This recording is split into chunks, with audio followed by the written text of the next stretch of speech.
Hello everyone, good morning. कैसे हैं आप लोग? स्वागत है आपका खान ग्लोबल स्टडीज़ के ऑफिशियल ऐप पर। मैं आपका जीएस मेंटर ज्ञान प्रकाश झा आपके सामने हाजिर हूँ फिजिक्स की अगली क्लास लेकर। एंड आज हम लोग डिस्कस करने वाले हैं इसमें न्यूटन की गति का दूसरा नियम और तीसरा नियम। आज हम लोग न्यूटन्स लॉ ऑफ मोशन जो है इसको कंप्लीट करने वाले हैं। तो एक बार सभी लोग जुड़ जाएंगे, then we will start the session of today.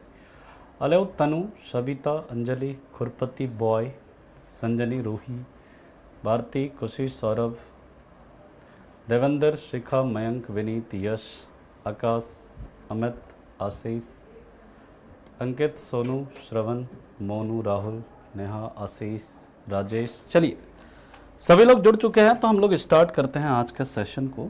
और सबसे पहले हम लोग बात करेंगे आज मोमेंटम, है ना। मोमेंटम क्या होता है पहले हम उसे देखते हैं, फिर हम लोग आते हैं न्यूटन की गति के दूसरे नियम पर। मोमेंटम हम लोगों ने देख लिया था ना। अब हम लोग देखेंगे सर इम्पल्स।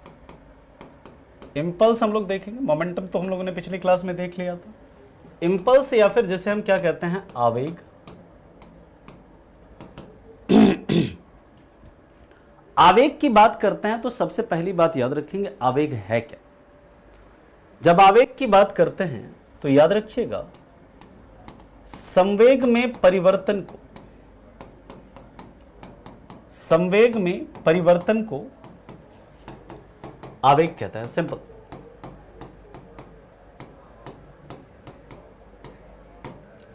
यानी change in momentum, change in momentum is called impulse. ठीक है। अब ये जो इम्पल्स है इसे डिनोट कैसे करते हैं, तो इट इज डिनोटेड, यानी लिख लीजिएगा इसे आई से निरूपित किया जाता है। इसे किससे? आई से निरूपित किया जाता है। समझिए यह एक कैसी राशि है, तो याद रखिएगा यह एक सदिश राशि है। यानी इसे इंग्लिश में लिख लेंगे, it is denoted by capital I and it is a vector quantity. यह एक कैसी राशि है? यह एक सदिश राशि है। इसका एसआई यूनिट हम लोगों को पता है, सेम वही होता है जो किसका होता है, मोमेंटम का होता है। यानी कि इसका जो एसआई यूनिट होता है that is KG metre per second. और इसका जो वीमा यानी कि डायमेंशन जो होता है, वीमा जो होता है वो कितना होता है, ML_T-1। इसको निकालने का भी और भी फॉर्मूला होता है, फोर्स इंटू टाइम इंटरवल भी होता है। लेकिन वो फॉर्मूला अभी हम देखेंगे जब हम न्यूटन की गति का दूसरा नियम पढ़ेंगे, वहां पर उसे हम लोग देखेंगे। नॉर्मली चेंज इन मोमेंटम की अगर बात करें, यानी कि जो संवेग है उसमें जो परिवर्तन होता है ना, उसको आवेग कहते हैं। जैसे इससे रिलेटेड मैं अभी एक पहले एग्जांपल आपको दे दूं, फिर आप इसे क्या करना, इसको आप लिख लें। जैसे मान लीजिए कोई वस्तु है, इसका मास है मान लीजिए 10 kg, और ये मान लेते हैं कि ये 5 मीटर पर सेकेंड से क्या कर रहा है, ये मूव कर रहा है। इसकी जो वेलोसिटी है ये कितनी है, 5 मीटर पर सेकेंड है।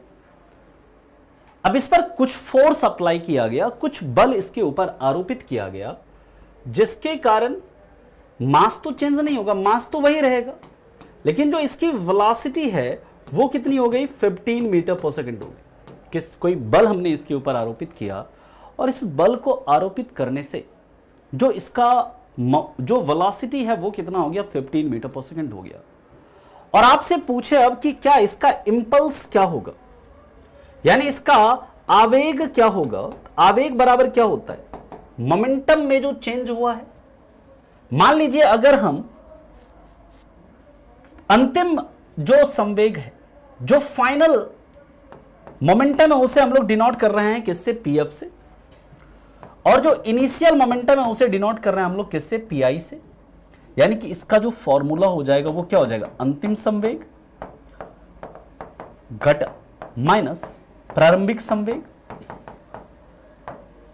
और अगर यहां पर आपसे पूछा जाए कि इसका ये जो पदार्थ है, मतलब ये जो पिंड है, ये जो ऑब्जेक्ट है, इसका मोमेंटम कितना होगा, इसका इंपल्स कितना होगा, इसका आवेग कितना होगा, आपको क्या करना है, फाइनल मोमेंटम निकालना है।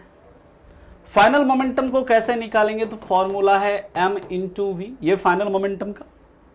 यहां पर देखिए मोमेंटम का फॉर्मूला ये है ना जी, फाइनल मोमेंटम क्या हो जाएगा 10 इंटू 15।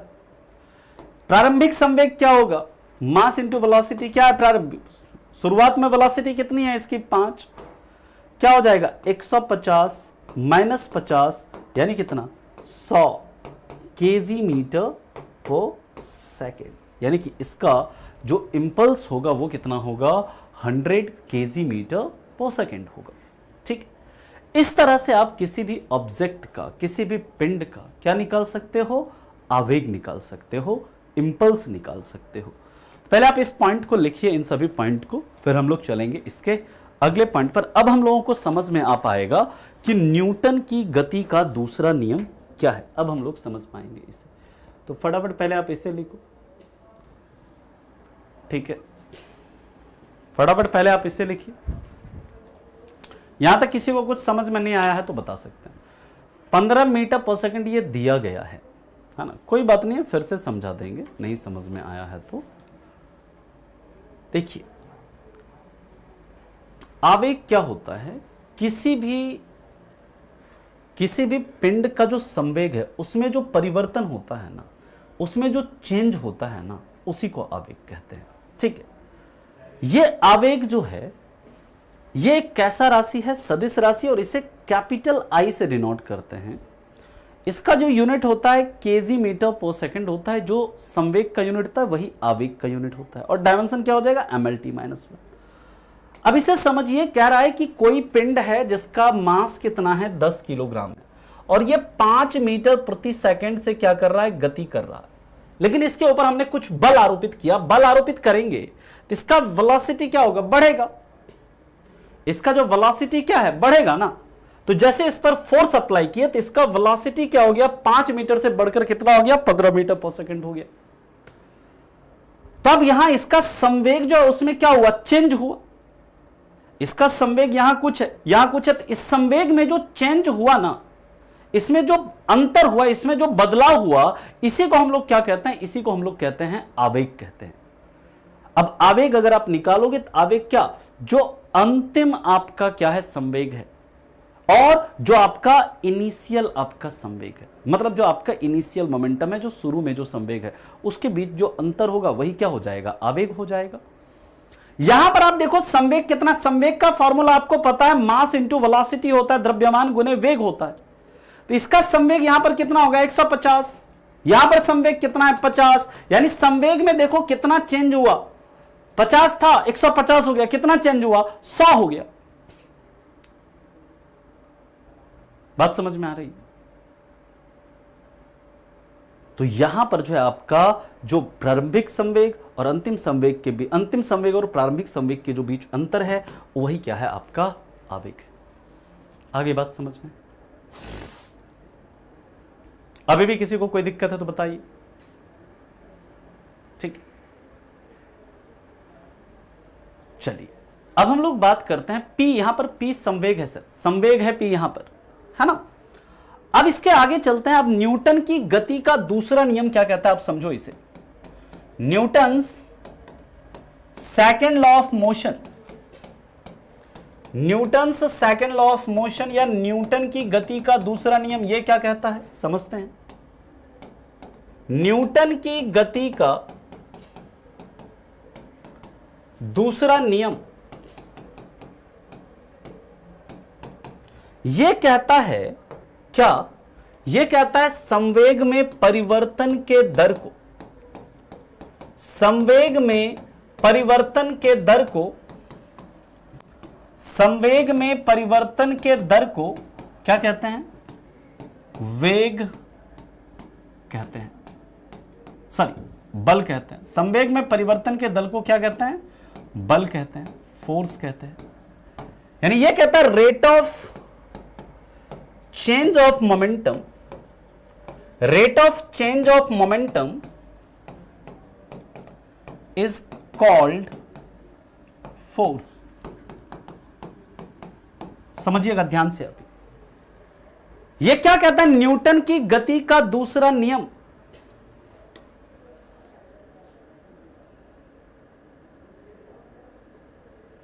यह कहता है कि जो संवेग में परिवर्तन का दर है ना, उसी को क्या कहते हैं, बल कहते हैं।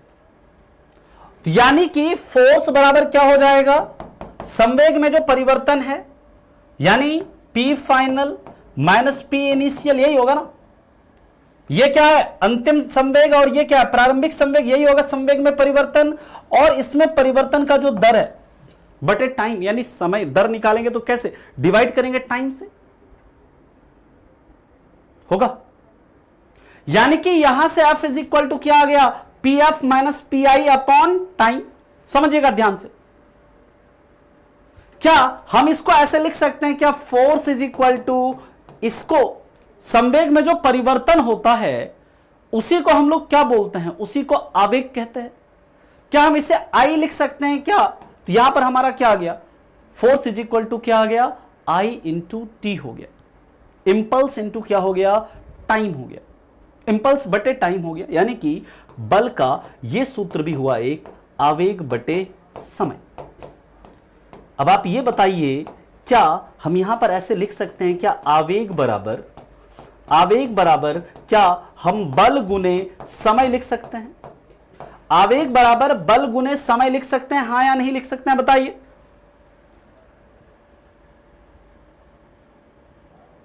क्योंकि यह साफ साफ कहता है न्यूटन की गति का दूसरा नियम कि संवेग में परिवर्तन के दर को हम लोग क्या कहते हैं, बल कहते हैं। संवेग में परिवर्तन जो होता है उसको हम लोग क्या कह रहे हैं, उसको कह रहे हैं इंपल्स। यानी इंपल्स बटे टाइम जो है वही तो हमारा फोर्स है। आवेग बटे समय वही तो हमारा बल है। यानी कि यहां से आवेग का एक सूत्र क्या आ गया, बल गुने समय आ गया। अभी क्वेश्चन कैसे बनेगा, ध्यान से समझिएगा। तो अब देखिए यहां से आवेग का एक यूनिट क्या आ जाएगा, यहां पर आवेग बराबर क्या आया, हमारा फॉर्मूला ध्यान से समझना, लिखने के लिए समय दूंगा मैं अभी आपको। आवेग बराबर क्या आ गया सर, बल गुने समय। यानी कि इंपल्स बराबर क्या हो गया, फोर्स इंटू टाइम इंटरवल। तो इसका एक यूनिट यहां से क्या आ जाएगा बताओ, फोर्स का यूनिट क्या, न्यूटन, टाइम का यूनिट क्या, सेकंड। यानी एक यूनिट क्या आ गया, न्यूटन सेकंड। यह भी आवेग का यूनिट होगा। अब बताइए, ये अगर आवेग का यूनिट है तो क्या ये संवेग का यूनिट हो सकता है, हो सकता है, डेफिनेटली हो सकता है, क्योंकि संवेग और आवेग दोनों का यूनिट क्या होता है, सेम होता है। ठीक सर, यहां से क्वेश्चन कैसे बनेगा, अभी क्वेश्चन कराएंगे। दूसरा हम लोग देखते हैं क्वेश्चन कैसे कैसे बनेगा, हम लोग बात करेंगे, अभी बहुत सारा क्वेश्चन करेंगे। लेकिन यहां पर देखिए, हमने फोर्स बराबर क्या लिखा है, P final minus P initial बटे टाइम। यानी कि अंतिम संवेग माइनस प्रारंभिक संवेग बटे समय। समझो अभी, यह मान लीजिए कोई वस्तु है, इसका मास है m, और इसका इनिशियल वेलोसिटी को हम लोग किससे डिनोट करते हैं, प्रारंभिक जो वेग होता है उसको कैसे, u से डिनोट करते हैं। ध्यान से समझिएगा। अभी जो आपका m दूसरा जो है, इसका फाइनल वेलोसिटी जो है, फाइनल वेलोसिटी को हम लोग कैसे डिनोट करेंगे, v से डिनोट करते हैं। यहां पर जो इसका मोमेंटम होगा वो क्या हो जाएगा, mu इनिशियल मोमेंटम। यानी प्रारंभिक संवेग जो हो वो क्या होगा, mu होगा, और जो फाइनल मोमेंटम होगा ये क्या हो जाएगा, mv हो जाएगा, होगा ना। यहां पर पुट करिए वैल्यू को, कुछ नहीं करना, वैल्यू पुट करो। F इज इक्वल टू क्या, pf कितना है, फाइनल मोमेंटम कितना है, mv, प्रारंभिक संवेग कितना है, mu बटे टाइम, आएगा इतना। अब देखिए यहां पर हम लोग अगर बात करें, ये जो F इज इक्वल टू क्या आया है, mv minus mu upon time, यही हमारा आया है। अब यहां से हमने m कॉमन ले लिया, तो क्या आ गया यहां से, v माइनस u अपॉन क्या आ गया, टाइम आ गया। अब इस v minus u upon T को हम क्या लिख सकते हैं बताइए, इस v minus u upon T को क्या लिख सकते हैं, a लिख सकते हैं। तो यहां से हमारा फॉर्मूला आ गया फोर्स का, क्या, मास इंटू एक्सेलरेशन। यानी यहां से हमारा बल का सूत्र आ गया क्या, द्रव्यमान गुणे त्वरण। यहां से हमारा बल का क्या सूत्र आ गया, द्रव्यमान गुणे त्वरण। यानी कि ये न्यूटन की गति के दूसरे नियम से हमें क्या मिल रहा है, न्यूटन की गति के दूसरे नियम से। पहले नियम से क्या मिल रहा था, डेफिनेशन, और न्यूटन की गति के दूसरे नियम से क्या मिलता है? न्यूटन की गति के दूसरे नियम से हमें बल का सूत्र प्राप्त होता है। क्या प्राप्त होता है? बल का सूत्र प्राप्त होता है। बल का सूत्र प्राप्त होता है। यानी कि जो न्यूटन की गति का दूसरा नियम है वो हमें क्या बताता है? Formula of force. पहले नियम से हमें क्या पता चलता है? डेफिनेशन। दूसरे नियम से क्या पता चलता है? हमें सूत्र पता चलता है। फिर से एक बार समझा रहे हैं, ध्यान से समझिएगा आप। मैं फिर से चीजों को समझा रहा हूं। न्यूटन की गति का दूसरा नियम क्या कहता है? संवेग में परिवर्तन के दर को क्या कहते हैं? हम लोग बल कहते हैं। ठीक है, संवेग में परिवर्तन का जो दर है उसी को हम लोग क्या कहते हैं? बल कहते हैं। अब संवेग में परिवर्तन को हम क्या लिखेंगे? अंतिम संवेग माइनस प्रारंभिक संवेग बटे समय। यही तो होगा ना, संवेग में ये परिवर्तन हुआ बटे टाइम क्या बता देगा? उसका दर बता देगा। अब ये जो है संवेग में परिवर्तन को हम लोग क्या लिख सकते हैं? आई लिख सकते हैं, इंपल्स लिख सकते हैं, क्योंकि हम लोगों ने पढ़ा था अभी कि संवेग में जो परिवर्तन होता है उसी को आवेग कहते हैं। तो हमारा एक फॉर्मूला आ गया क्या? फोर्स इज इक्वल टू आवेग बटे समय, बल इज इक्वल टू आवेग बटे समय। तो यहां से आवेग बराबर क्या हो जाएगा? बल गुने समय हो जाएगा। एक इंपल्स का फॉर्मूला यह आ गया हमारा, बल गुने समय। इंपल्स को कैसे निकालेंगे? बल गुने समय से निकालेंगे। अभी इससे रिलेटेड क्वेश्चन कैसे बनता है अभी हम लोग बात करेंगे। अब देखिए यहां पर आवेग का फॉर्मूला क्या आया? बल गुने समय, यानी फोर्स इंटू टाइम इंटरवल। तो आवेग का एक यूनिट क्या हो गया? फोर्स का यूनिट न्यूटन, टाइम का यूनिट सेकंड, यानी क्या एक यूनिट हो गया? न्यूटन सेकंड आ गया। ठीक है,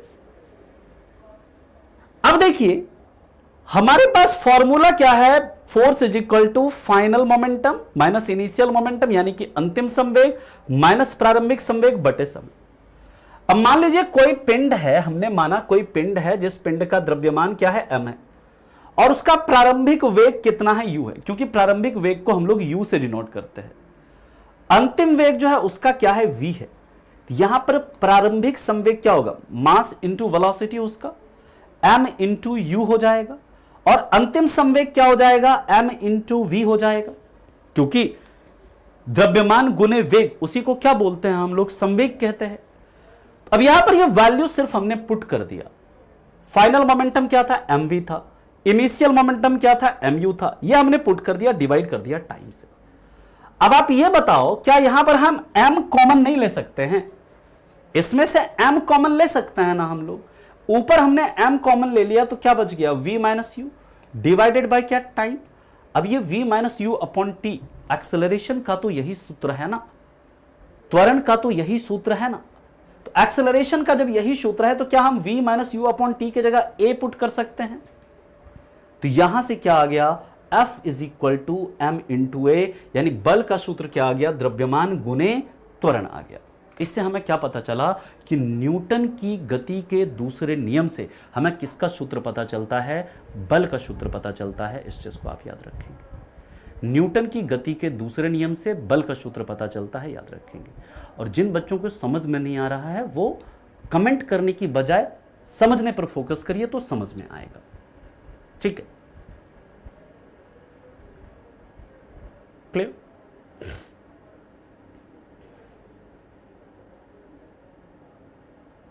अगर किसी को कुछ भी समझ में नहीं आ रहा है तो जाकर के वो पुराने लेक्चर को जाकर के देखिए। ठीक है, बिल्कुल उसके लिए भी देख सकते हैं।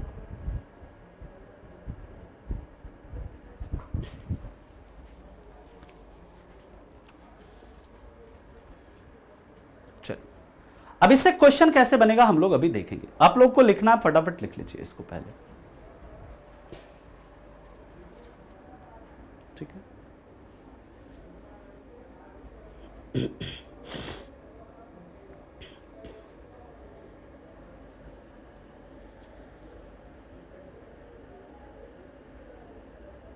अभी अभिकेंद्रीय बल अभी बात करेंगे आगे।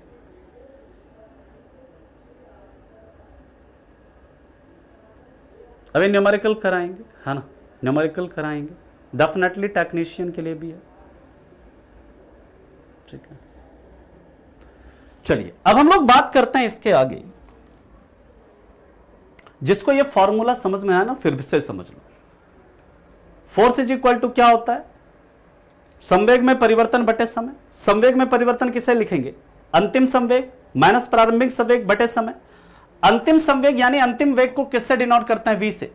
इनिशियल वेलोसिटी को कैसे डिनोट करते हैं? u से। तो अंतिम संवेग mv होगा, इनिशियल वेलोसिटी इनिशियल संवेग यानी जो प्रारंभिक संवेग होगा वो mu होगा। तो यहां पर हमने सिर्फ वैल्यू पुट किया है mv माइनस mu बटे समय, और यहां पर मैंने m कॉमन ले लिया, तो ये क्या बच गया? v माइनस यू बटे टाइम। और v माइनस यू बटे टाइम, ये तो एक्सेलरेशन बराबर क्या होता है? यही फॉर्मूला होता है ना, v minus you upon time. तो यहां पर हम क्या a पुट नहीं कर सकते हैं, तब इज इक्वल टू क्या? m इंटू ए आ गया। यहां से हमारा क्या? फोर्स का सूत्र आ गया। सिंपल है ना। अब हम लोग देखिए क्वेश्चन यहां से कैसे बनता है, फिर हम लोग एग्जाम्पल पे आते हैं। पहले क्वेश्चन कर लेते हैं। हाँ, m जो है दोनों का मतलब वही पिंड है ना, पिंड वही है। अब जैसे आपसे एक क्वेश्चन मैं कराता हूं, ध्यान से समझिए। क्वेश्चन मैं कराता हूं, एक समझ में आ जाएगा, फिर इस क्वेश्चन के बाद आपका पूरा क्लियर हो जाएगा। कह रहा है कि एक पिंड है, एक पिंड का मास यानी द्रव्यमान 10 केजी है ना। एक पिंड का मास कितना है? 10 केजी है। और इसके ऊपर इस पर बल लगाने से, इस पर एक बल लगाने से,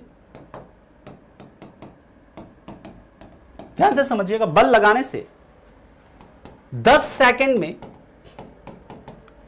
इसका वेग 5 मीटर प्रति सेकंड से 20 मीटर प्रति सेकंड हो जाता है। तो बल का मान क्या होगा? एक सवाल आपका ऐसे बन सकता है। अभी कई सारा सवाल कराएंगे आपको, चिंता मत करिए। क्वेश्चन क्या कह रहा है देखिए, कह रहा है एक पिंड है, एक ऑब्जेक्ट है, उसका मास कितना है? 10 केजी है। कह रहा है इस पर हमने कोई फोर्स अप्लाई किया, तो इसका जो वेग है वो 5 मीटर प्रति सेकंड से 20 मीटर प्रति सेकंड हो गया। कितने समय में? 10 सेकंड में। कह रहा है बल का मान क्या होगा? ठीक है, तो यहां पर आपको पता है ये ऑब्जेक्ट है, इसका मास है 10 केजी, इसका क्या है? 5 मीटर पर सेकंड इसका वेलोसिटी है। इसके ऊपर हमने एक फोर्स अप्लाई किया, इसका जो मास का जो वेलोसिटी है वो क्या हो गया? 20 मीटर प्रति सेकंड हो गया। आपको पता है फोर्स इज इक्वल टू क्या है? आई अपॉन टाइम, इंपल्स बटे समय, यही है ना।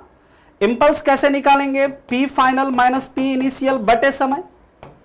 फाइनल मोमेंटम कितना हो जाएगा इसका? 200। इनिशियल मोमेंटम कितना हो जाएगा? 50। तो कर दो, 200 माइनस 50 बटे समय दिया है कितना है आपका? 10 सेकंड है। कितना आ जाएगा बताओ? 150 बटे 10, 15 न्यूटन। यानी जितने भी बच्चों का 15 न्यूटन आ रहा है, बिल्कुल सही उत्तर है। एक सवाल आपका ऐसे बनेगा। दूसरा सवाल कैसे बनेगा अभी हम लोग देखते हैं। ऑनलाइन ज्यादा ठीक रहेगा सुनील जी, है ना। ठीक है, यह क्वेश्चन सबको समझ में आ गया। यांत्रिक ऊर्जा, गतिज ऊर्जा और स्थितिज ऊर्जा दोनों का योग होता है, उस दोनों का काइनेटिक एनर्जी और पोटेंशियल एनर्जी का योग, उसी को यांत्रिक ऊर्जा कहते हैं। ठीक है, पुराना लेक्चर कहाँ मिलेगा? तो आप जाकर के जैसे है ना, आपको मिलेगा फिजिक्स क्लास, फिजिक्स के क्लास को जैसे ओपन करेंगे तो वहां पर लेक्चर 1, लेक्चर 2, लेक्चर 3 सब मिलेगा। ठीक है, हाँ, m×a से भी कर सकते हैं, m×a से भी कर सकते हैं, कोई दिक्कत नहीं है। मास इंटू एक्सेलरेशन से भी कर सकते हैं, डेफिनेटली कर सकते हैं, क्यों नहीं कर सकते हैं। आप इसको ऐसे भी निकाल सकते हैं, m×v minus u upon t, क्यों नहीं कर सकते? करिए। m कितना है? 10 है, v कितना है? बात वही आ जाएगी। v कितना है? 20, u कितना है? 5 बटे समय कितना है? 10। कर लीजिए, वही आएगा। 10 इंटू कितना आ जाएगा ये? 15 बटे 10, 15 न्यूटन। किसी भी फॉर्मूले से कर सकते हो आप। बात समझ में आई? अरे हाँ या नहीं?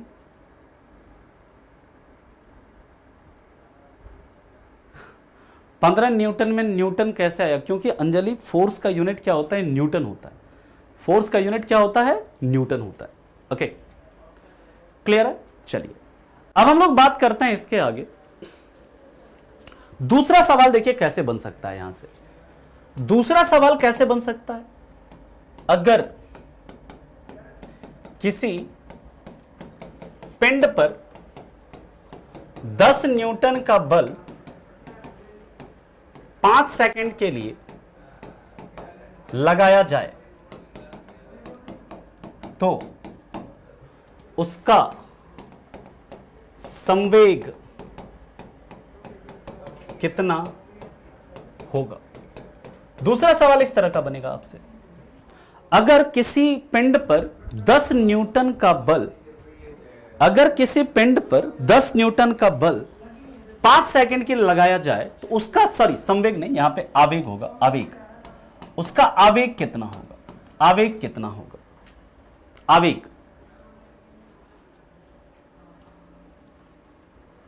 तो आपको पता है इंपल्स इज इक्वल टू क्या होता है? Force into time interval.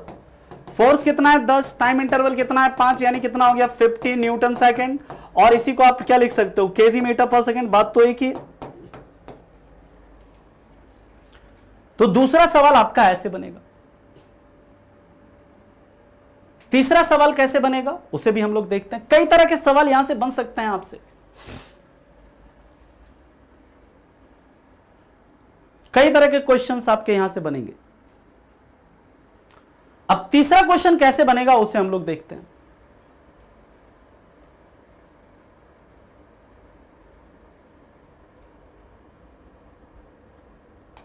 Third question, कोई किसी पिंड पर 50 न्यूटन का फोर्स लगाने पर पिंड कितने समय में विराम से, किसी पिंड पर 50 न्यूटन का फोर्स लगाने, किसी पिंड पर, ऐसे लिख लीजिए, कितने समय में 50 न्यूटन का फोर्स लगाने पर पिंड कितने समय में 10 मीटर पर सेकंड के वेग को प्राप्त कर लेगा अगर पिंड का द्रव्यमान 10 केजी है। तीसरा सवाल आपका ऐसे बनेगा, अगर पिंड का द्रव्यमान कितना है? 10 केजी है।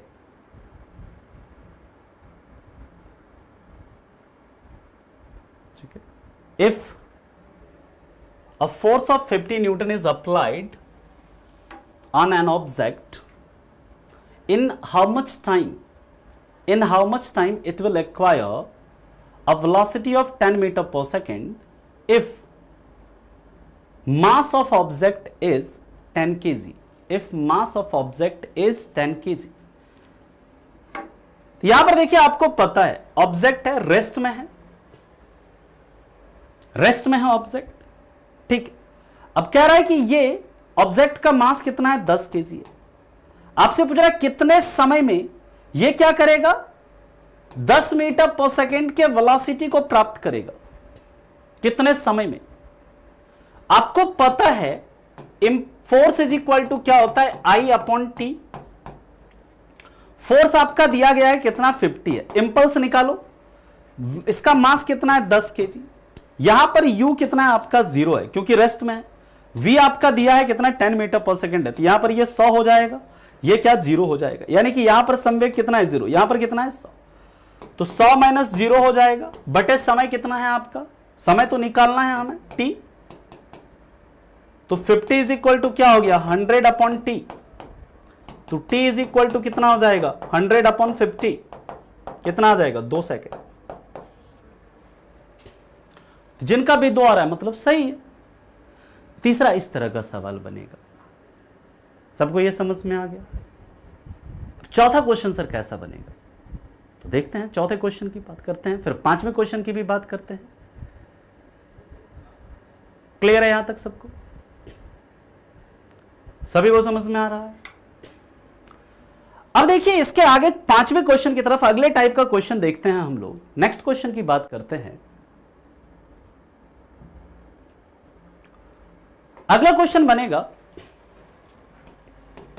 अगर किसी पिंड का मास यानी किसी पिंड का द्रव्यमान 50 केजी है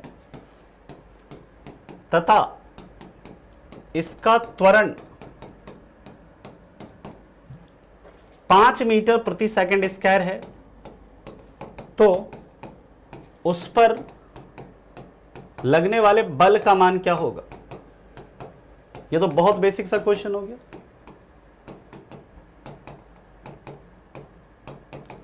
एक इस तरह का सवाल बन सकता है आपसे, इफ दिया रहेगा आसमीन, है ना, क्वेश्चन में दिया रहेगा कि वस्तु जो है विराम से किस में, पर्टिकुलर किसी स्पीड को क्या कर रहा है, एक्वायर कर रहा है।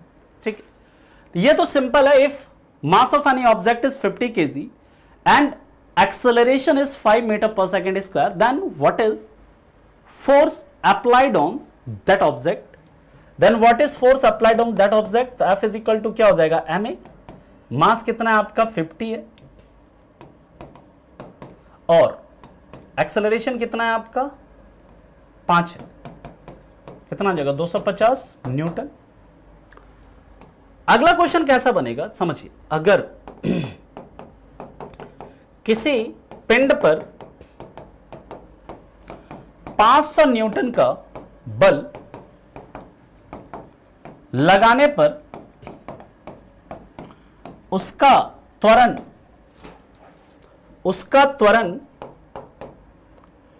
20 मीटर पर सेकेंड स्क्वायर हो जाता है, तो उसका द्रव्यमान क्या होगा?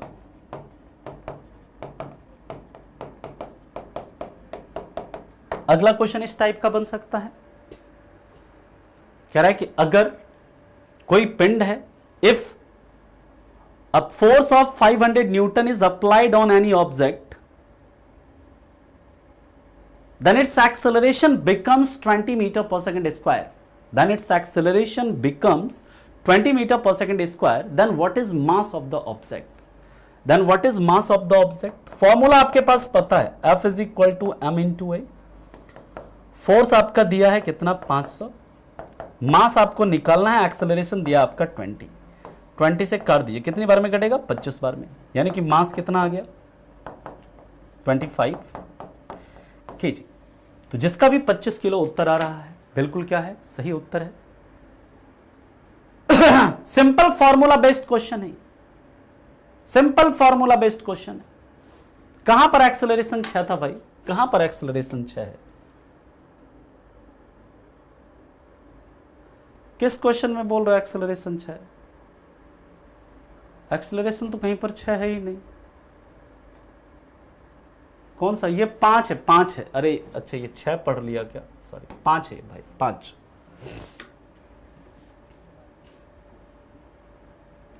क्वेश्चन नंबर 3 कौन सा है, क्वेश्चन नंबर 3,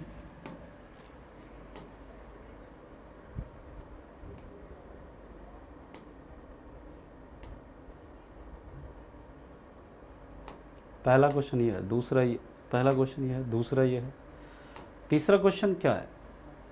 तीसरा क्वेश्चन कह रहा है कोई 50 न्यूटन में फोर्स लगाने पर पिंड कितने समय में 10 मीटर प्रति सेकंड के वेग को प्राप्त कर लेगा। कह रहा है कि कोई यहां पर पिंड है ना, वो रेस्ट में, विराम में है, उसके ऊपर हमने 50 न्यूटन का बल लगाया, पूछ रहा है कितने समय में उसका जो वेलोसिटी है ना वो 10 मीटर पर सेकंड हो जाएगा। तो हमको पता है कि इनिशियल वेलोसिटी इसका क्या है, 0 है, विराम में है। फाइनल वेलोसिटी कितना हो रहा है, 10 मीटर प्रति सेकंड हो जा रहा है, जब हम कितना बल अप्लाई कर रहे हैं, 50 न्यूटन का। तो कह रहा है कितना समय लगेगा, अगर पिंड का द्रव्यमान कितना है, 10 किलोग्राम है। हमारे पास फोर्स का फॉर्मूला है ना, इंपल्स अपॉन टाइम, इंपल्स निकालो ना, यहां पे इंपल्स क्या हो जाएगा, यहां पर क्या है मोमेंटम, 10 गुने 10 100, यहां पर क्या है मोमेंटम 0, तो मोमेंटम में कितना चेंज हो रहा है, वही तो इंपल्स है ना। मोमेंटम में चेंज क्या हो रहा है, 100 - 0 बटे समय, 100 समय कितना दिया है, 10 सेकंड, है ना। मतलब सॉरी, समय आपको निकालना है, टी आपको निकालना है, बल आपको दिया है कितना 50 इज इक्वल टू क्या हो जाएगा 100 बटे टाइम आपको कैलकुलेट करना है बटे टाइम। तो यहां से t इज इक्वल टू क्या आ जाएगा 100 अपॉन 50 यानी क्या 2 सेकंड आ जाएगा, है ना। नहीं, यहां पर क्वेश्चन में दिया रहा है, यहां पर क्या कह रहे देखिए, किसी पिंड पर 50 न्यूटन का बल लगाने पर पिंड कितने समय में 10 मीटर प्रति सेकंड के वेग को प्राप्त कर लेगा। यानी यहां पर देखिए आपको इनिशियल वेलोसिटी नहीं दिया है, मतलब कि या फिर आप यहां पर क्वेश्चन में लिखा रहेगा कि अगर पिंड किसी विराम में, ऐसे लिख लीजिए, क्वेश्चन में चेंज कर लीजिए, किसी विराम की अवस्था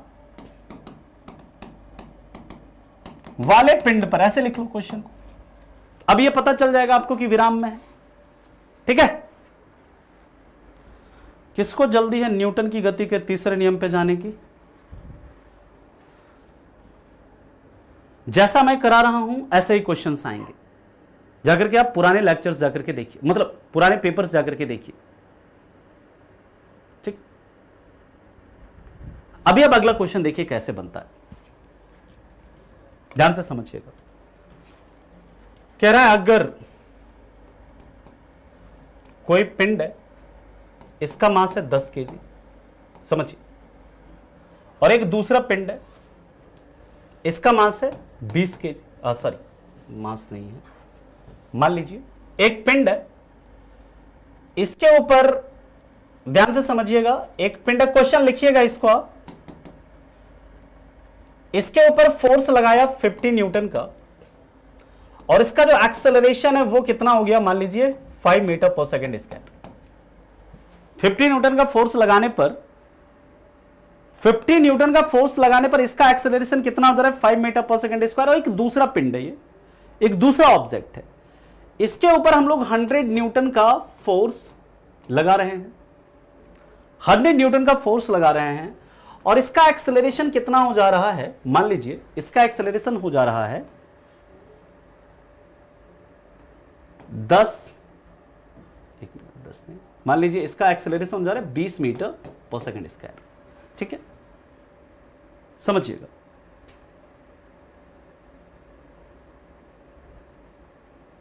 याद रखिएगा कोई एक पिंड है, इसके ऊपर हमने 50 न्यूटन का फोर्स लगाया, तो इसका एक्सेलरेशन कितना हो गया 5 मीटर पर सेकेंड स्क्वायर हो गया। और एक दूसरा पिंड है, इसके ऊपर हमने 100 न्यूटन का फोर्स लगाया, इसका एक्सेलरेशन कितना हो गया 20 मीटर पर सेकेंड स्क्वायर हो गया, ठीक है।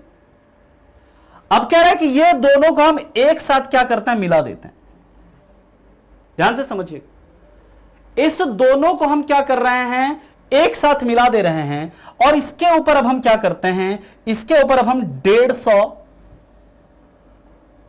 हाँ ठीक है, 150 न्यूटन का फोर्स लगा रहे हैं इसके ऊपर। तो इसका ये कितने एक्सेलरेशन से मूव करेगा, आपसे ये पूछ रहा है, बताइए। इस तरह का क्वेश्चन आपसे पूछता है, मैं क्वेश्चन फिर से समझा रहा हूं। क्वेश्चन क्या करे, कोई पिंड है, एक पिंड है, इसके ऊपर 50 न्यूटन का फोर्स लगाया, तो इसका एक्सेलरेशन कितना हो गया 5 मीटर पर सेकेंड स्क्वायर हो गया। कह रहा है एक दूसरा पिंड है, इसके ऊपर 100 न्यूटन का फोर्स लगाया, तो इसका एक्सेलरेशन कितना हो गया 20 मीटर पर सेकेंड स्क्वायर हो गया। अब कह रहा है कि इस दोनों पिंड को हम मिला देते हैं, इस दोनों ऑब्जेक्ट को मिला दिया, अब इसके ऊपर हम 150 न्यूटन का फोर्स लगा रहे हैं, तो इसका एक्सेलरेशन कितना होगा।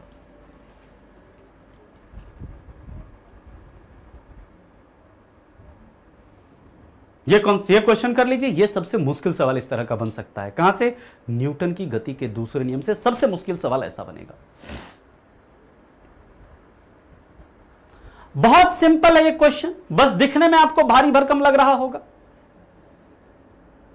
यहां पर देखो आपका फोर्स दिया, एक्सेलरेशन दिया है, मास निकाल सकते हैं क्या इसका, F इज इक्वल टू क्या होता है ma, इसका मास कितना निकल जाएगा आप बताओ, m इज इक्वल टू क्या हो जाएगा F अपॉन ए, F कितना है 50, एक्सेलरेशन कितना है 5, इसका मास कितना आ गया 10 केजी, इसका मास कितना आ गया 10 केजी, इसका मास कितना आ जाएगा F अपॉन ए कर दो, 100 बटे कितना 20, कितना आ गया, इसका मास 5 केजी आ गया, ठीक 5 केजी आ गया इसका मास। अब इस दोनों को क्या कर देना, मिला देना। तो दोनों को मिला देंगे तो इसका एंटायर, इसका मास कितना हो जाएगा, इसका दोनों को मिला दिया तो मास कितना हो गया, 10 + 5 15 केजी। अब पता है आपको इसका मास है 15 केजी, बल कितना लगा रहे हैं 150 न्यूटन, तो इसका एक्सेलरेशन कितना हो जाएगा, F = क्या हो जाएगा, मास इंटू एक्सेलरेशन। आपको एक्सेलरेशन निकालना है, फोर्स दिया है 150, मास कितना है 15 केजी है, एक्सेलरेशन आपको निकालना है। 15 से कितनी बार में कट जाएगा, 10 बार में। एक्सेलरेशन कितना आ गया, 10 मीटर/सेकंड²। सबसे जो मुश्किल सवाल बनेगा, इस तरह का सवाल यहां से बनेगा।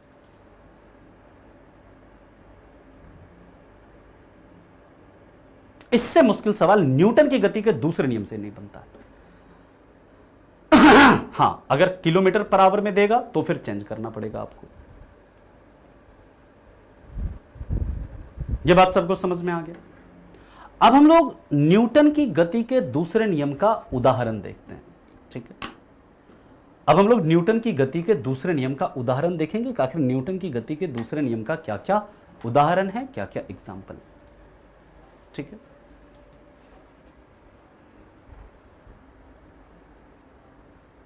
बहुत सिंपल क्वेश्चन था, बस दिखने में भारी भरकम लग रहा था। हाँ, मैं फिर से एक बार समझा दे रहा हूं। कोई पिंड है, एक पिंड है, इसका ऑब्जेक्ट मान लो एक बॉल है ना, एक गेंद है, उसके ऊपर क्या किए 50 न्यूटन का फोर्स लगा, तो उसका एक्सेलरेशन कितना हो गया, 5 मीटर/सेकंड² हो गया। ठीक है, दूसरा पिंड है, उसके ऊपर 100 न्यूटन का फोर्स लगा, तो इसका एक्सेलरेशन कितना हो गया, 200 मीटर/सेकंड² हो गया। हमको फोर्स और एक्सेलरेशन दिया था, हम इसका और इसका मास निकाल सकते हैं ना जी। मास कैसे निकालेंगे, फोर्स = होता है मास इंटू एक्सेलरेशन। तो मास बराबर क्या हो जाएगा, फोर्स अपॉन एक्सेलरेशन। फोर्स दिया है 50, एक्सेलरेशन है 5, 50/5 कर दिया, इसका मास पता चल गया कितना है, 10 केजी है। ठीक है, और इसका अगर देखें तो ये कितना है, 100 न्यूटन, एक्सेलरेशन कितना है 20, यहां पर मास कितना हो जाएगा, फोर्स बटे एक्सेलरेशन कितना 20, 100/20 यानी 5 आ गया। इसका भी पता चल गया, ये क्या है, 5 किलो का इसका मास। अब क्या कर रहा है, कह रहा है कि दोनों बॉल को एक साथ मिला दो। दोनों बॉल अलग अलग था, अब इस दोनों बॉल को एक साथ मिला दो। मिला दिया दोनों बॉल को, दोनों को बॉल को एक साथ रख देंगे तो कितना हो जाएगा, 10 + 5 कितना हो जाएगा, 15 केजी हो जाएगा। अब कह रहा है इस दोनों के ऊपर, जब दोनों बॉल को एक साथ मिलाए हैं तो उसके ऊपर हम 150 न्यूटन का फोर्स लगा रहे हैं, तो उसका एक्सेलरेशन कितना होगा। तो दोनों के ऊपर 150 न्यूटन का फोर्स लगाएंगे तो अब दोनों का मास कितना है, 15 केजी है। फोर्स आपको पता है क्या है, 150 न्यूटन है। तो एक्सेलरेशन निकालना है, तो फोर्स का फॉर्मूला आपको पता है, F = ma। फोर्स आपको पता है 150 न्यूटन। अब दोनों का कंबाइंड मास कितना है, 10 + 5 15 केजी इंटू a। 15 से कितनी बार में कटेगा, 10 बार में। एक्सेलरेशन कितना आ गया, 10 मीटर/सेकंड² आ गया।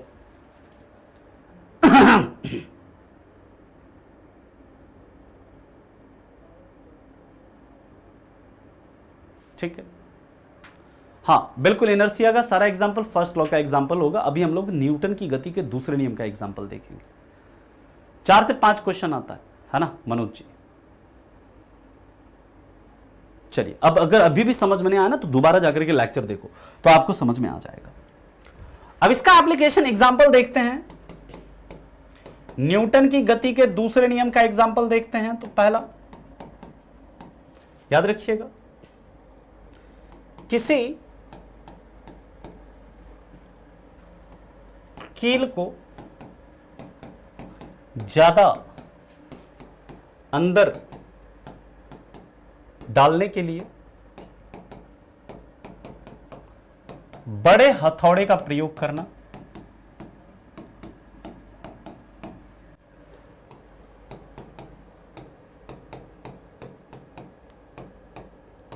समझिए। कोई कील है, उस कील को ज्यादा अंदर तक धंसाना है तो हम लोग क्या करते हैं, छोटे हथौड़े का प्रयोग करेंगे, धीरे धीरे एक बड़े हथौड़े का प्रयोग करते हैं। बड़े हथौड़े का क्या होता है, मास अधिक होता है। बड़े हथौड़े का मास क्या होता है, अधिक होता है। जब उसको आप मारेंगे तो उससे आपका फोर्स क्या लगेगा, ज्यादा लगेगा, जिसके कारण कील जो है आपका वो ज्यादा क्या होगा, जल्दी अंदर जाएगा। ठीक है, दूसरा एग्जाम्पल देखते हैं। दूसरा एग्जाम्पल क्या है उसको हम लोग देखते हैं।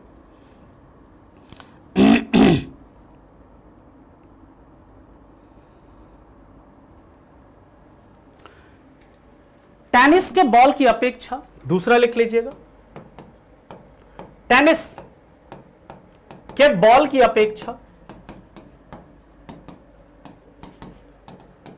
क्रिकेट के बॉल से, क्रिकेट के बॉल से ज्यादा चोट लगना, क्या लगना, ज्यादा चोट लगना।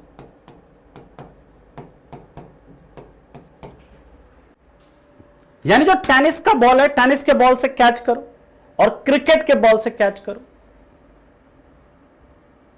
तो क्रिकेट के बॉल से ज्यादा चोट लगेगा आपको। क्यों? क्योंकि क्रिकेट के बॉल का मास ज्यादा है, क्रिकेट के बॉल का द्रव्यमान ज्यादा है, तो वो आपका फोर्स क्या करेगा, ज्यादा लगाएगा। ठीक है, कभी क्वेश्चन देखे हैं प्रिंस जी आप? हां,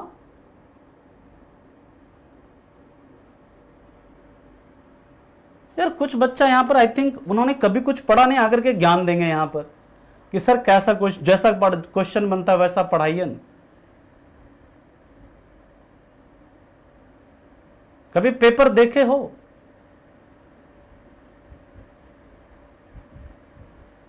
नहीं देखे हो तो जाकर के देखिए।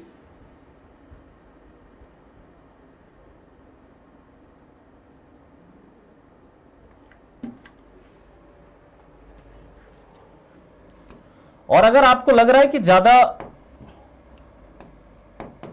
वो हो रहा है, तो मैं ऊपर ऊपर से भी पढ़ाने आता है हमको। एक दिन में ना 2 लेक्चर में पूरा मोशन भी कंप्लीट कर सकते हैं। अगर आपको ज्यादा लग रहा है ना कि ज्यादा मुश्किल हो रहा है, ज्यादा डीप में जा रहा है मामला, तो 2 दिन लगेगा, 2 दिन में मोशन खत्म।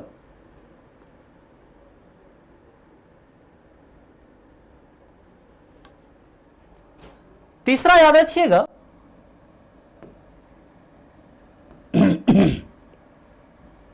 फर्श की गद्दे की अपेक्षा, गद्दे की अपेक्षा फर्श पर या जमीन पर कूदने पर ज्यादा चोट लगना। इसलिए आप लोग जो यहां पर, कुछ बच्चे यहां पर हो सकता है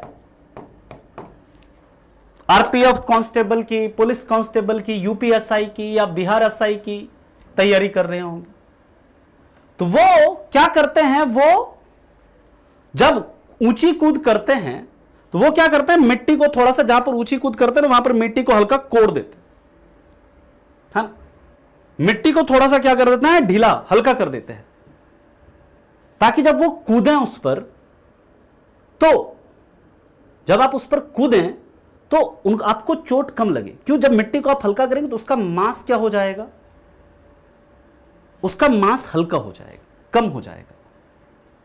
ठीक है, इसलिए आपको वहां पर चोट कम लगेगा। उसी तरह गद्दे, गद्दे पर कूदने की अपेक्षा आप जब जमीन पर कूदते हैं तो आपको जमीन पर ज्यादा चोट लगता है। क्यों? गद्दे का मास कम, जमीन का जो मास है वो क्या है, ज्यादा है। ठीक, तो यह भी किसके कारण है, यह भी न्यूटन की गति के दूसरे नियम के कारण है। और तीसरे के बाद चौथा याद रखिएगा, कैच पकड़ते समय, आप लोग क्रिकेट खेलते होंगे, है ना, कैच पकड़ते समय खिलाड़ी के द्वारा हाथ को पीछे करना,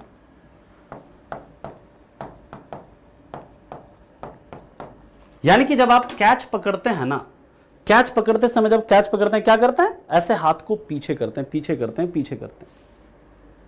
क्यों? जैसे आप जितना पीछे करेंगे उतना समय के बाद आप कैच लेंगे, और जितना समय के बाद कैच लेंगे फोर्स का मान उतना ही क्या होता जाएगा, घटता जाएगा। क्योंकि फोर्स इज इक्वल टू क्या है, I into t. Force is equal to क्या है, इंपल्स अपॉन टाइम। यानी कि जैसे जैसे टाइम बढ़ेगा आपका जो फोर्स है वो क्या होगा, घटता जाएगा। इसलिए जब आप कैच पकड़ते हैं, कैच पकड़ते समय आप क्या करते हैं, हाथ को पीछे करते हैं, पीछे करते हैं, पीछे करते हैं। बात समझ में आई? क्लियर? 2 नंबर एग्जाम्पल जो है टेनिस का बॉल जो है, टेनिस के बॉल की अपेक्षा क्रिकेट के बॉल से ना ज्यादा चोट लगता है आपको। ऐसा क्यों होता है? क्योंकि क्रिकेट के बॉल का मास ज्यादा होगा, ठीक है, क्रिकेट का बॉल का मास ज्यादा होगा तो उसके बल भी वो क्या करेगा, ज्यादा लगाएगा। टेनिस के बॉल का मास कम होगा तो इसलिए वो आपको कम फोर्स लगाएगा तो चोट आपको कम लगेगा, ठीक है, बात समझ में आ गई। 4 से 5 क्वेश्चन आता है फिजिक्स। अब आज के एमसीक्यू पर चलते हैं, है ना। अब क्या करते हैं, आज के क्वेश्चन कैसे कैसे बनते हैं यहां से, उसके ऊपर अब हम लोग चलते हैं। और न्यूटन की गति का तीसरा नियम कल हम लोग पढ़ेंगे। कल हम लोग पढ़ेंगे संवेग संरक्षण का सिद्धांत क्या होता है, जो आपका प्रतिक्षेप वेग क्या होता है, यानी रिकॉइल वेलोसिटी क्या होता है। बहुत इंपॉर्टेंट सेशन होगा कल वाला। रिकॉइल वेलोसिटी क्या होता है, जब किसी गन से बुलेट निकलता है तो गन किस वेलोसिटी से पीछे आता है, यह सब हम लोग कल करेंगे। और कल ही हम लोग बात करेंगे सर्कुलर मोशन और प्रोजेक्टाइल मोशन की। सर्कुलर मोशन और प्रोजेक्टाइल मोशन यानी वृत्तीय गति और प्रक्षेप्य गति, इसकी भी हम लोग चर्चा करेंगे कल के लिए, ठीक है। तो चलिए आज के सवाल पर चलते हैं। 10 सवाल हैं आज के। अभी हमने ये क्वेश्चन पढ़ा नहीं, अभी हमने ये न्यूटन की गति के तीसरे नियम से ये सवाल है। अभी हम लोगों ने पढ़ा नहीं है न्यूटन की गति का तीसरा नियम, लेकिन जो आपको आइडिया है उसके बारे में पहले आप उसका उत्तर दीजिए।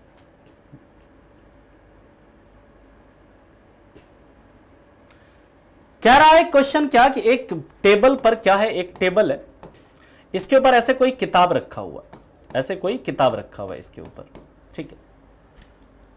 अब कह रहा है इफ द ग्रेविटेशनल पुल, यानी कह रहा है अगर पृथ्वी का गुरुत्वाकर्षण बल का क्रिया बल है, यानी कि अगर ये एक्शन फोर्स ये है, ये कह रहा है एक्शन फोर्स है, तो कह रहा है कि प्रतिक्रिया का बल किसके द्वारा लगाया जाएगा, तो प्रतिक्रिया बल जस्ट इसके अपोजिट लगेगा। यानी प्रतिक्रिया बल कौन लगाएगा, टेबल जो किसके ऊपर लगाएगा, किताब के ऊपर लगाएगा। टेबल जो किताब के ऊपर लगाएगा वही तो प्रतिक्रिया बल होगा ना। यानी किताब पर जो टेबल बल लगाएगा वही क्या है, प्रतिक्रिया बल है। ए इसका उत्तर, ए इसका उत्तर हो जाएगा, ठीक है, ना कि सी।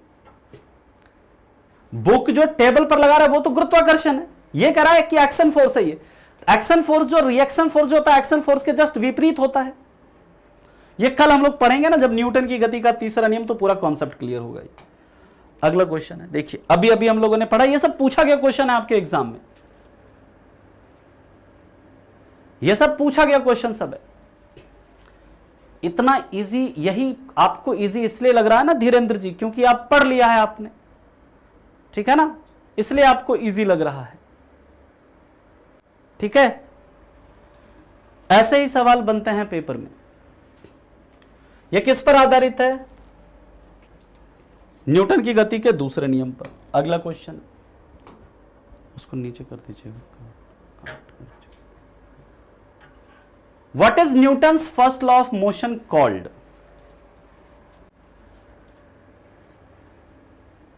न्यूटन के गति के पहले नियम को ही क्या कहा जाता है, लॉ ऑफ इनर्शिया।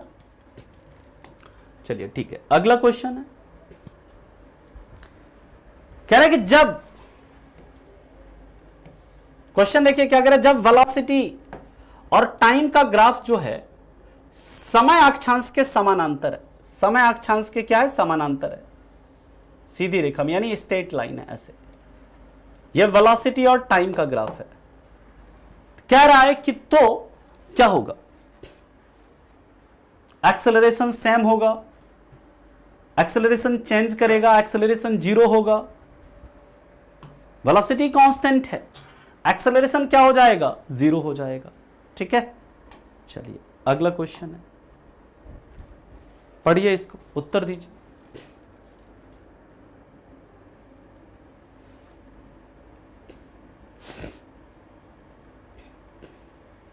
कह रहा है कि काइनेटिक एनर्जी का दो वस्तु है, उसका गतिज ऊर्जा जो है ना, उसका अनुपात कितना है, 4:9, ठीक है। तो काइनेटिक एनर्जी का क्या होता है फॉर्मूला, हाफ mv1², इक्वल मास कह रहा है, मास इक्वल है, दूसरे क्या क्या हो जाएगा, हाफ mv2², ये कट जाएगा, बराबर कितना है, 4/9, यानी v1/v2² जो है ये कितना है आपका, 4/9 है। v1/v2 कितना हो जाएगा, √4/9, √4/9 क्या आ जाएगा, 2/3, ठीक।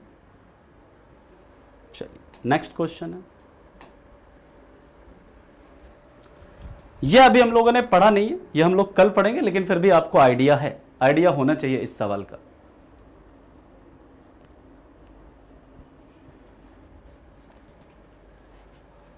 अरे एक तरफ स्क्वायर है, दूसरे तरफ स्क्वायर को हटाने के लिए रूट लगाएंगे ना जी दूसरी तरफ, ठीक है। ये किसका उदाहरण हो जाएगा? कोई बॉल है, उसको दीवार पर फेंकते हैं, बॉल वापस आ जाता है। न्यूटन की गति का कौन सा नियम? थर्ड लॉ ऑफ मोशन, क्रिया प्रतिक्रिया नियम। नेक्स्ट क्वेश्चन देखिए क्या कह रहा है। The tendency of an object to resist change in state of rest और ऑफ मोशन इज कॉल्ड। ये सब पूछा गया क्वेश्चन है, ठीक है। क्या बोलते हैं उसको? बताया था ना, क्या बोलते हैं? इनर्शिया या जड़त्व, ठीक है। और भी क्वेश्चन है, ये लास्ट क्वेश्चन था, बाकी क्वेश्चन करेंगे हम लोग कल। यहां तक किसी को कोई दिक्कत है, कोई परेशानी है तो पूछिए, बाकी हम लोग मिलेंगे फिर से कल की क्लास में इसके आगे के टॉपिक के साथ। कल हमारा जो टॉपिक रहेगा थर्ड लॉ ऑफ मोशन, ठीक है। 6 नंबर, फिर से 6 नंबर में क्या था जी? अरे 6 नंबर क्वेश्चन कह रहा है कि ये सेकंड लॉ नहीं है भाई, ये सेकंड लॉ नहीं है। ये मैंने टिक लगाया नहीं, ये बाय मिस्टेक यहां पर हो गया, ये सेकंड नहीं है, यहां पर ये सेकंड नहीं है, यहां पर जो मैंने टिक लगाया थर्ड लॉ है ना, थर्ड लॉ ऑफ मोशन है ये, इसको ये हटा दे, ये थर्ड लॉ है, ठीक है। वो बाय मिस्टेक अलग वो हो गया, ठीक है।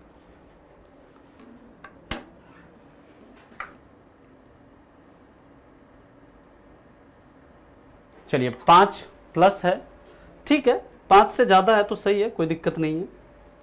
5 या 5 से ज्यादा है तो सही है।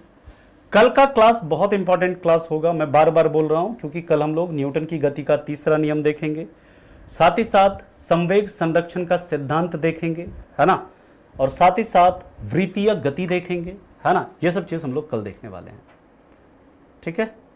हाँ ऐसे ही बनेगा, ऐसे ही बनेगा क्वेश्चन, ठीक है। जैसा क्वेश्चन आपको करा रही है एग्जाम का ही क्वेश्चन होता है, ठीक है। वाईटी क्लास अभी तो नहीं होगा इस वीक, देखते हैं कब होता है आगे। चलिए ठीक है, तो मिलते हैं फिर आपसे। थैंक यू, ठीक है। क्वेश्चन नंबर 5 फिर से, अरे क्वेश्चन नंबर 5 में देखो कुछ भी नहीं है बाबू। क्वेश्चन नंबर 5 में क्या कह रहा है? क्वेश्चन नंबर 5 देखो, ये कह रहा है कि काइनेटिक एनर्जी का जो मास है ना, दो ऑब्जेक्ट है जिसका, कह रहा है कि दो ऑब्जेक्ट है जिसका मास सेम है, कह रहा है कि इसका काइनेटिक एनर्जी का जो अनुपात है ना, वो दिया हुआ है, कितना है? वो दिया है 4/9 दिया है। अब आपको काइनेटिक एनर्जी का फॉर्मूला पता है ना, मान लीजिए पहले ऑब्जेक्ट का वेलोसिटी है v1, दूसरे ऑब्जेक्ट का वेलोसिटी है v2, मास तो सेम ही है, तो इसका पहले ऑब्जेक्ट का काइनेटिक एनर्जी क्या हो जाएगा? हाफ mv1 स्क्वायर, दूसरे का क्या हो जाएगा? Half mv2 square. इसका रेशियो दिया गया है कितना है? 4/9। अब ये 1/2m 1/2m तो कट जाएगा, क्या बच गया हमारे पास? v1 स्क्वायर बटे v2 स्क्वायर बराबर 4/9। v1 इसे हम ऐसे लिख सकते क्या? v1/v2 का स्क्वायर बराबर 4/9। अब स्क्वायर को हटाएंगे तो इधर रूट आ जाएगा, तो v1/v2 क्या आ जाएगा? √4/9। √4/9, 4 का रूट कितना होता है? 2, 9 का रूट कितना होता है? 3। तो v1/v2 कितना आ गया? यही पूछ रहा था आपसे, ठीक है। चलिए तो मिलते हैं फिर आपसे हम नेक्स्ट क्लास में, कल की क्लास में इसके आगे के टॉपिक के साथ। तब तक के लिए आप लोगों का धन्यवाद। Thank you so much, bye bye, take care and have a good day. Thank you.